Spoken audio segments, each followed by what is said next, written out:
Градоначалникот на општина Кочани Ратко Димитровски се пофали со позитивни ефекти од мерката со 500 евра да се стимулираат сите новосклучени бракови, во кој барем еден од младите е на возраст од над 40 години.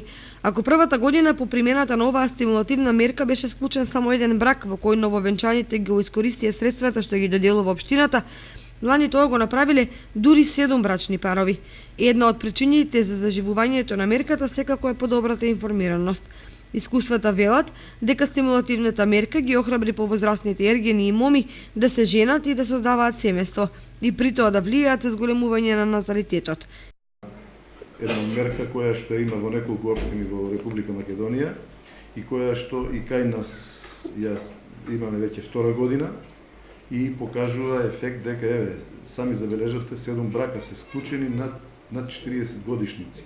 Тие ги немавме првата година, имаше само еден брак. Значи, може би влијаело и тоа на тие да се одлучат да исклучат тие бракови. Неженетите велат дека мерката е добродојдена и истовремено коментираат дека не е во прашање само венчавањето и почетокот на бракот. Токму затоа потребна е долгорочна мерка за сигурна екзистенција и исполнување на предизвиците што ги носи семејниот живот.